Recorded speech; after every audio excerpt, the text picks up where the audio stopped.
जय श्री राम, राधे राधे। स्वागत है आप सभी का मेरे चैनल में। आशा करती हूँ आप सभी स्वस्थ होंगे।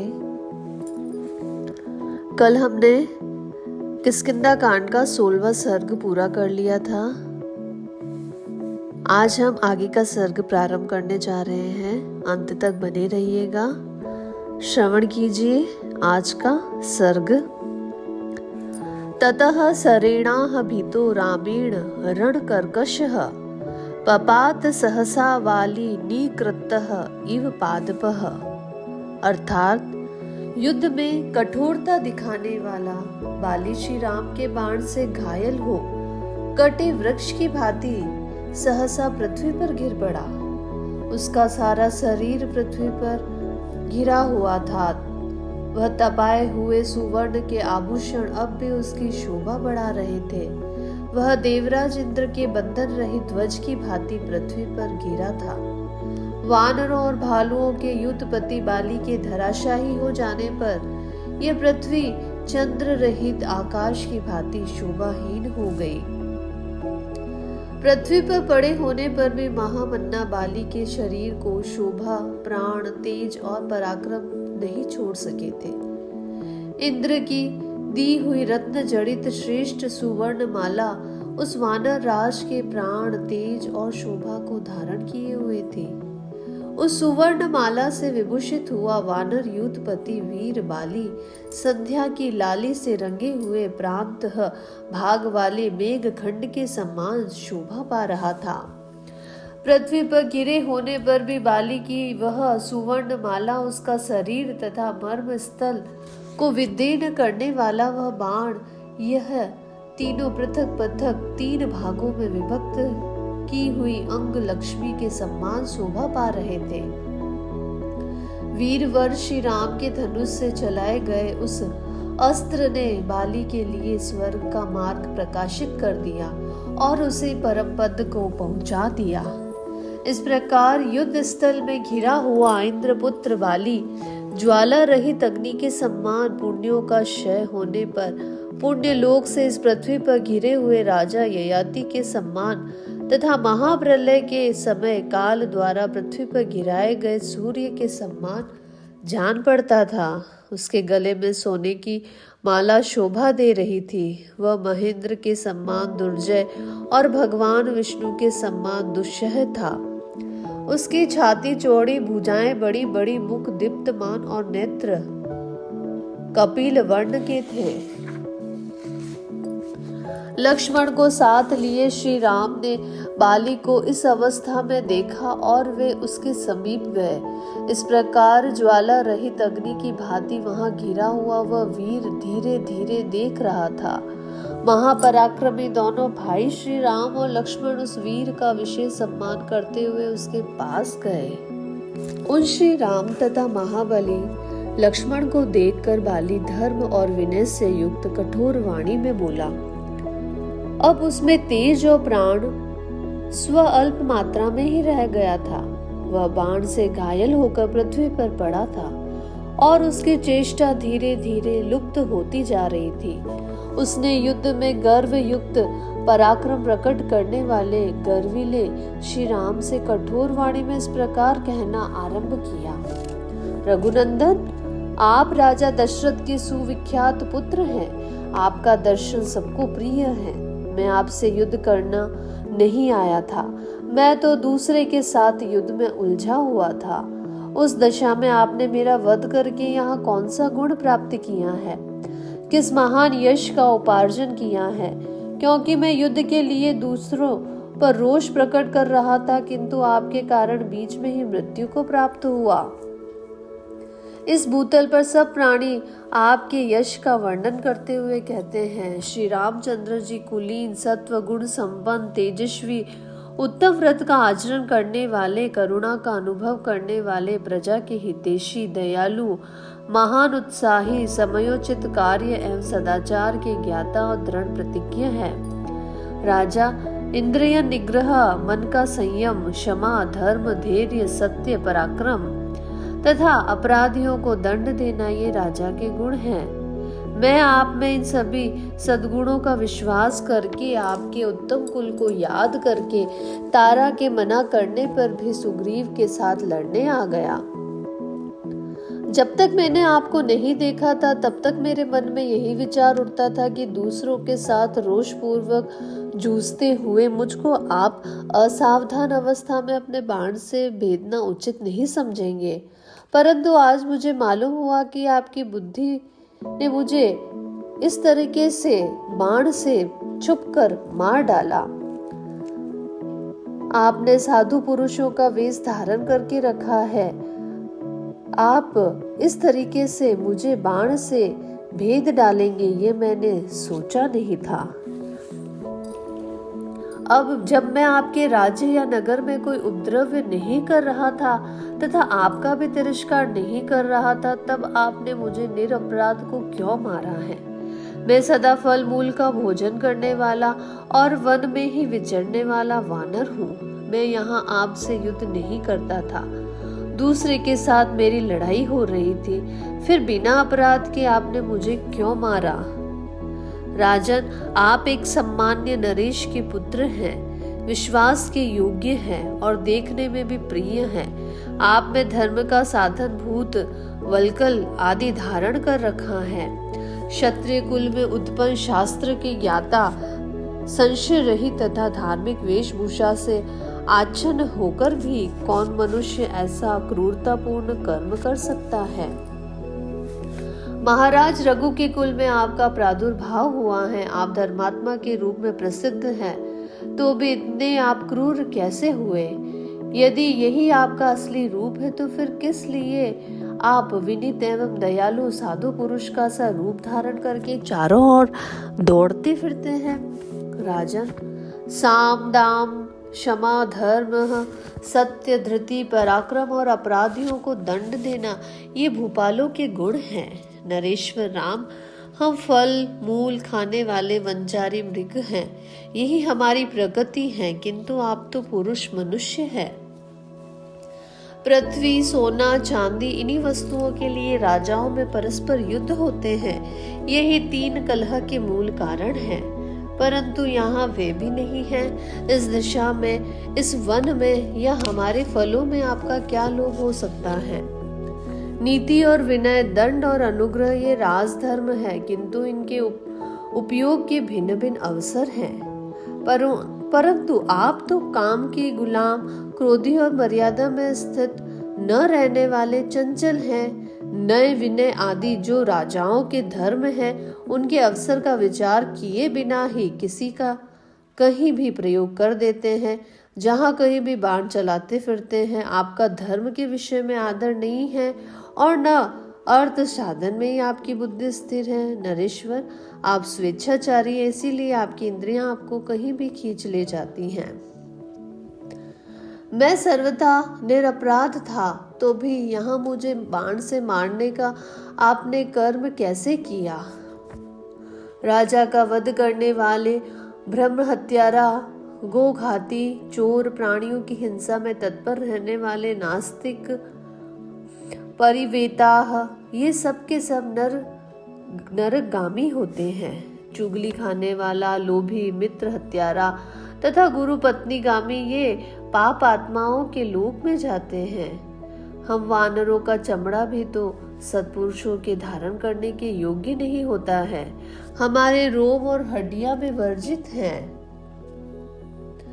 आप जैसे धर्माचारी पुरुषों के लिए मांस तो सदा ही अभक्ष्य है, फिर किस लोभ ने आपने मुझे वानर को अपने बाण का शिकार बनाया है? रघुनंदन, त्रैवर्णिकों में जिनकी किसी कारण से मांसाहारी में प्रवृत्ति हो गई है, उनके लिए भी 5 नख वाले जीवों में से 5 ही भक्षण के योग्य बताए गए हैं, जिनके नाम इस प्रकार है: गेंडा, साही, गोह, खर्रा और 5वां कछुआ। श्री राम, मन से पुरुष मेरे चमड़े और हड्डी का स्पर्श नहीं करते हैं। वानर के मांस भी सभी के लिए अभक्ष्य होते हैं। इस तरह जब जिसका सब कुछ निश्चित है, ऐसे 5 नख वाला मैं आज आपके हाथ से मारा गया हूँ। मेरी स्त्री तारा सर्वज्ञ है। उसने मुझे सत्य और हित की बात बताई थी, किंतु मोहवश उसका उल्लंघन करके मैं काल के अधीन हो गया। काकुत्सह जैसे सुशीला युवती पापात्मा पति से सुरक्षित नहीं हो पाती हैं, उसी प्रकार आप जैसे स्वामी को पाकर ये वसुधा सनात नहीं हो सकती हैं। हाय, जिसने सदाचार का रस्सा तोड़ डाला है, सत्पुरुषों के धर्म एवं मर्यादा का उल्लंघन किया है तथा जिसने धर्म रूपी अंकुश की भी अवहेलना कर दी है, उस राम रूपी हाथी के द्वारा आज मैं मारा गया हूँ। ऐसा शुभ, अनुचित और सत्पुरुषों द्वारा निंदित कर्म करके आप श्रेष्ठ पुरुषों से मिलने पर उनके सामने क्या कहेंगे? श्री राम, हम उदासीन प्राणियों पर आपने जो यह पराक्रम प्रकट किया है, ऐसा बल पराक्रम आप अपना अपकार करने वालों पर प्रकट कर रहे हो, ऐसा मुझे नहीं दिखाई देता है। राजकुमार, यदि आप युद्ध स्थल में मेरी दृष्टि के सामने आकर मेरे साथ युद्ध करते तो आज मेरे द्वारा मारे जाकर सूर्य पुत्र यम देवता का दर्शन करते। जैसे किसी सोए हुए पुरुष को सांप आकर डस ले और वह मर जाए, उसी प्रकार रणभूमि में मुझ दुर्जय वीर को आपने छिपे रहकर मारा है तथा ऐसा करके आप पाप के भागी हुए हो। जिस उद्देश्य को लेकर सुग्रीव का प्रिय करने की कामना से आपने मेरा वध किया है, उसी उद्देश्य की सिद्धि के लिए यदि आपने पहले मुझसे ही कहा होता तो मैं मिथिलेश कुमारी जानकी को एक ही दिन में ढूंढकर आपके पास ला देता। आपकी पत्नी का अपहरण करने वाले दुरात्मा राक्षस रावण को मैं युद्ध में मारे बिना ही उसके गले में रस्सी बांध कर पकड़ लाता और उसे आपके हवाले कर देता। मेरे स्वर्गवासी हो जाने पर सुग्रीव जो यह राज्य प्राप्त करेंगे वह तो उचित ही है। अनुचित इतना ही हुआ कि आपने मुझे रणभूमि में अधर्म पूर्वक मारा। यह जगत कभी न कभी काल के अधीन होता ही है, इसका ऐसा स्वभाव ही है। अतः भले ही मेरी मृत्यु हो जाए, इसके लिए मुझे खेद नहीं है, परंतु मेरे इस तरह मारे जाने का यदि आपने उचित उत्तर ढूंढ निकाला हो तो उसे अच्छी तरह सोच विचार कर कहिए। ऐसा कहकर महामनस्वी वानर राजकुमार बाली सूर्य के समान तेजस्वी श्री रामचंद्र जी की ओर देखकर चुप हो गए। उनका मुंह सूख गया था और बाण के आघात से उसको बड़ी ही पीड़ा हो रही थी।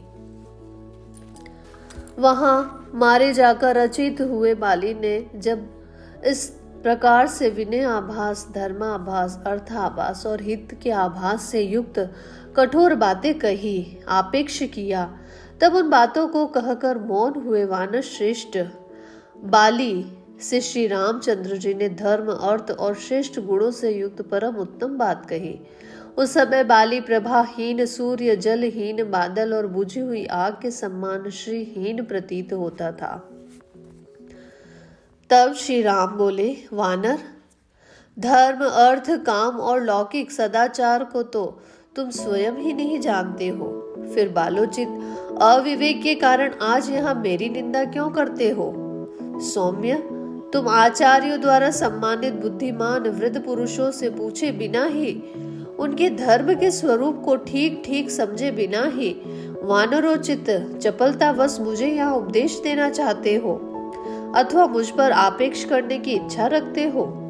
पर्वत, वन और कानूनों से युक्त यह सारी पृथ्वी इक्ष्वाकु वंशी राजाओं की है, अतः वे वहां यहाँ के पशु पक्षी और मनुष्यों पर दया करने और उन्हें दंड देने के भी अधिकारी हैं। धर्मात्मा राजा भरत इस पृथ्वी का पालन करते हैं। वे सत्यवादी, सरल तथा धर्म, अर्थ और काम के तत्व को जानने वाले हैं, अतः दुष्टों के निग्रह तथा साधु पुरुषों के प्रति अनुग्रह करने में तत्पर रहते हैं। जिसमें नीति, विनय, सत्य और पराक्रम आदि सभी रजोचित गुण यथावत रूप से स्थित देखे जाएं, वही देश काल तत्व को जानने वाला राजा होता है और भरत में ये सभी गुण विद्यमान है। भरत की ओर से हमें तथा दूसरे राजाओं को यह आदेश प्राप्त है कि जगत में धर्म के पालन और प्रसार के लिए यत्न किया जाए। इसीलिए हम लोग धर्म का प्रचार करने की इच्छा से सारी पृथ्वी पर विचरते रहते हैं। राजाओं में श्रेष्ठ भरत धर्म में अनुराग रखने वाले हैं। वे समूची पृथ्वी का पालन कर रहे हैं। उनके रहते हुए इस पृथ्वी पर कौन प्राणी धर्म के विरुद्ध आचरण कर सकता है? हम सब लोग अपने श्रेष्ठ धर्म में दृढ़ता पूर्वक स्थित रहकर भरत की आज्ञा को सामने रखते हुए धर्म मार्ग से भ्रष्ट पुरुषों को विधि पूर्वक दंड देते हैं। तुमने अपने जीवन में काम को ही प्रधानता दे रखी है। राजोचित मार्ग पर तुम कभी स्थिर नहीं रहे। तुमने सदा ही धर्म को बाधा पहुंचाई और बुरे कर्मों के कारण सत्पुरुषों द्वारा सदा तुम्हारी निंदा की गई। बड़ा भाई, पिता तथा जो विद्या देता है वह गुरु, ये तीनों धर्म मार्ग पर स्थित रहने वाले पुरुषों के लिए पिता के तुल्य माननीय है, ऐसा समझना चाहिए। इसी प्रकार छोटा भाई, पुत्र और गुणवान शिष्य, ये तीन पुत्र के तुल्य समझे जाने योग्य हैं। उनके प्रति ऐसा भाव रखने में धर्म ही कारण है। वानर सज्जनों का धर्म सूक्ष्म होता है, वह परम दुर्जेय है, उसे समझना अत्यंत कठिन है। समस्त प्राणियों के अंतःकरण में विराजमान जो परमात्मा है, वे ही सबके शुभ और अशुभ को जानते हैं। तुम स्वयं भी चपल हो या चंचल चित्त वाले अजीतात्मा वानरों के साथ रहते हो। अतः जैसे कोई जन्मांध पुरुष जन्मांधों से ही रास्ता पूछता है, उसी प्रकार तुम उन चपल वानरों के साथ परामर्श करते हो। फिर तुम धर्म का विचार क्या कर सकते हो? उसके स्वरूप को कैसे समझ सकते हो? मैंने यहाँ जो कुछ कहा है उसका अभिप्राय तुम्हें स्पष्ट करके बताता हूँ। तुम्हें केवल रोषवश मेरी निंदा नहीं करनी चाहिए। मैंने तुम्हें क्यों मारा है उसका कारण सुनो और समझो। तुम सनातन धर्म का त्याग करके अपने छोटे भाई की स्त्री से सहवास करते हो।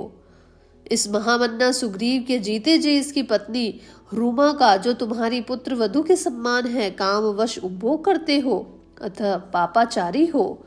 वानर, इस तरह तुम धर्म से भ्रष्ट हो, स्वेच्छाचारी हो गए हो और अपने भाई की स्त्री को गले लगाते हो। तुम्हारे इसी अपराध के कारण तुम्हें यह दंड दिया गया है। वानर राज, जो लोकाचार से भ्रष्ट होकर लोक विरुद्ध आचरण करता है, उसे रोकने या राह पर लाने के लिए मैं दंड के सिवा और कोई उपाय नहीं देखता हूँ। मैं उत्तम कुल में उत्पन्न क्षत्रिय हूँ, अतः मैं तुम्हारे पाप को क्षमा नहीं कर सकता। जो पुरुष अपनी कन्या, बहन अथवा छोटे भाई की स्त्री के पास काम बुद्धि से जाता है, उसका वध करना ही उसके लिए उपयुक्त दंड माना जाता है। हमारे राजा भरत हैं, हम लोगों तो केवल उनके आदेश का पालन करते हैं। तुम धर्म से घिर गए हो, अतः तुम्हारी उपेक्षा कैसे की जा सकती थी? विद्वान राजा भरत महान धर्म से भ्रष्ट हुए पुरुष को दंड देते और धर्मात्मा पुरुष का धर्म पूर्वक पालन करते हुए कामासक्त स्वेच्छाचारी पुरुषों के निग्रह में तत्पर रहते हैं। हम लोग तो भरत की आज्ञा को ही प्रमाण मानकर धर्म मर्यादा का उल्लंघन करने वाले तुम्हारे जैसे लोगों को दंड देने के लिए सदा उद्धत रहते हैं। सुग्रीव के साथ मेरी मित्रता हो चुकी है। उनके प्रति मेरा वही भाव है जो लक्ष्मण के प्रति है। वे अपनी स्त्री और राज्य की प्राप्ति के लिए, मेरी भलाई के लिए भी कटिबद्ध है। मैंने वानरों के समीप इन्हें स्त्री और राज्य दिलाने के लिए प्रतिज्ञा भी कर ली है। ऐसी दशा में मेरे जैसा मनुष्य अपनी प्रतिज्ञा की ओर कैसे दृष्टि हटा सकता है? ये सभी धर्मानुकूल महान कारण एक साथ उपस्थित हो गए हैं, जिससे विवश होकर तुम्हें उचित दंड देना पड़ा है। तुम भी इसका अनुमोदन करो। धर्म पर दृष्टि रखने वाले मनुष्य के लिए मित्र का उपकार करना धर्म ही माना गया है। अतः तुम्हें जो ये दंड दिया गया है वह धर्म के अनुकूल है, ऐसा ही तुम्हें समझना चाहिए। यदि राजा होकर तुम धर्म का अनुसरण करते हो, तुम्हें भी वही काम करना पड़ता है जो मैंने किया है। मनु ने राजोचित सदाचार का प्रतिपादन करने वाले 2 श्लोक कहे हैं, जो स्मृतियों में सुने जाते हैं और जिन्हें धर्म पालन में कुशल पुरुषों ने सादर स्वीकार किया है। उन्हीं के अनुसार इस समय यह मेरा वर्ताव हुआ है। वह श्लोक इस प्रकार से है कि मनुष्य पाप करके यदि राजा के दिए हुए दंड को भोग लेते हैं तो वे शुद्ध होकर पुण्य आत्मा साधु पुरुषों की भांति स्वर्गलोक में जाते हैं। चोर आदि पापी जब राजा के सामने उपस्थित हो और उस समय उन्हें राजा दंड दे अथवा दया करके छोड़ दे, चोर आदि पापी पुरुष अपने पाप से मुक्त हो जाता है। किंतु यदि राजा पापी को उचित दंड नहीं देता है तो उसे स्वयं उसके पाप का फल भोगना पड़ता है। तुमने जैसा पाप किया है वैसा ही पाप प्राचीन काल में एक श्रमण ने किया था। उसे मेरे पूर्वज महाराज मानधाता ने बड़ा कठोर दंड दिया था जो शास्त्र के अनुसार अभिष्ट था। यदि राजा दंड देने में प्रमाद कर जाए तो उन्हें दूसरों के किए हुए पाप भी भोगने पड़ते हैं तथा उसके लिए जब वे प्रायश्चित करते हैं तभी उनका दोष शांत होता है। अतः वानर श्रेष्ठ, पाश्चाताप करने से कोई लाभ नहीं है। सर्वथा धर्म के अनुसार ही तुम्हारा वध किया गया है, क्योंकि हम लोग अपने वश में नहीं हैं, हम सभी शास्त्र के ही अधीन हैं। वानर शिरोमणे, तुम्हारे वध का जो दूसरा कारण है उसे भी तुम सुन लो। वीर, उस महान कारण को सुनकर तुम्हें मेरे प्रति क्रोध नहीं करना चाहिए। वानर श्रेष्ठ, इस कार्य के लिए मेरे मन में न तो संताप होता है और न खेद। मनुष्य बड़े बड़े जाल बिछाकर, फंदे फैलाकर और नाना प्रकार के कूट उपाय करके छिपे रहकर सामने आकर बहुत से मृगों को पकड़ लेते हैं। भले ही वे भयभीत होकर भागते हो या विश्वस्त होकर अत्यंत निकट बैठे हो। मांसाहारी मनुष्य सावधान, असावधान अथवा विमुख होकर भागने वाले पशुओं को भी अत्यंत घायल कर देते हैं, किंतु उनके लिए इस मृगया में दोष नहीं होता है। वानर, धर्मज्ञ राजर्षि भी इस जगत में मृगया के लिए जाते हैं और विविध जंतुओं का वध करते हैं। इसीलिए मैंने तुम्हें युद्ध में अपने बाण का निशाना बनाया है। तुम मुझसे युद्ध करते थे या नहीं करते थे, तुम्हारी वध्यता में कोई अंतर नहीं आता है, क्योंकि तुम शाखा मृग हो और मृगिया करने का क्षत्रिय को अधिकार है। वानर श्रेष्ठ, राजा लोग दुर्लभ धर्म, जीवन और लौकिक अभ्युदय के देने वाले होते हैं, इसमें संशय नहीं है। अतः उनकी हिंसा न करें, उनकी निंदा न करें और उनके प्रति आक्षेप भी न करें और न उनसे अप्रिय वचन बोलें, क्योंकि वे वास्तव में देवता हैं जो मनुष्य रूप में इस पृथ्वी पर विचरते रहते हैं। तुम तो धर्म के स्वरूप को न समझकर केवल रोष के वशीभूत हो गए हो। इसीलिए पिता पितामहाओं के धर्म पर स्थित रहने वाले मेरी निंदा कर रहे हो। श्री राम के ऐसा कहने पर बाली के मन में बड़ी व्यथा हुई। इसे धर्म के तत्व का निश्चय हो गया। उसने श्री रामचंद्र जी के दोष का चिंतन त्याग दिया। उसके बाद वानर राज बाली ने श्री रामचंद्र जी से हाथ जोड़कर कहा, नरश्रेष्ठ, आप जो कुछ कहते हैं बिल्कुल ठीक है, इसमें संशय नहीं है। आप जैसे श्रेष्ठ पुरुषों को मुझ जैसा निम्न श्रेणी का प्राणी उचित उत्तर नहीं दे सकता। अतः मैंने प्रमादवश पहले जो अनुचित बात कह डाली है उसमें भी आपको मेरा अपराध नहीं मानना चाहिए। रघुनंदन, आप परमार्थ तत्व के यथार्थ ज्ञाता और प्रजाजनों के हित में तत्पर रहने वाले हैं। आपकी बुद्धि कार्य कारण के निश्चय में निर्भ्रांत एवं निर्बल है। धर्मज्ञ, मैं धर्म भ्रष्ट प्राणियों में अग्रगण्य हूँ और इसी रूप में मेरी सर्वत्र प्रसिद्धि है, तो भी आज आपकी शरण में आया हूँ। अपनी धर्म तत्व की वाणी से आज मेरी भी रक्षा कीजिए।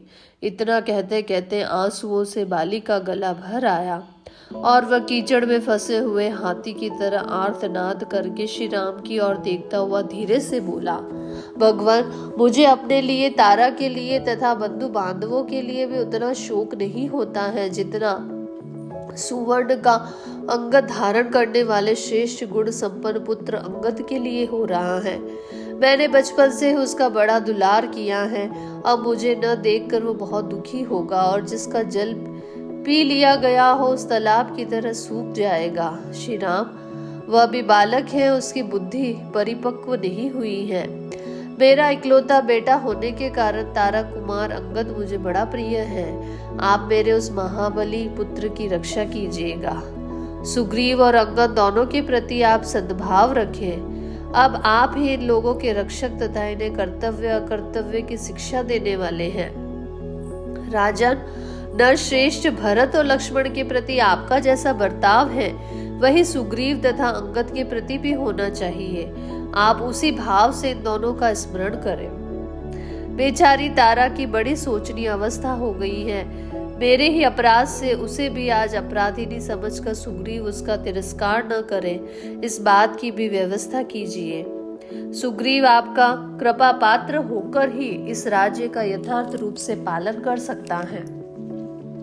आपके अधीन होकर आपके चित्त का अनुसरण करने वाला पुरुष स्वर्ग और पृथ्वी का भी राज्य पा सकता है, उसका अच्छी तरह पालन कर सकता है। मैं चाहता था कि आपके हाथ से मेरा वध हो, इसीलिए तारा के मना करने पर भी मैं आपके अपने भाई सुग्रीव के साथ द्वंद्व युद्ध करने के लिए चला आया।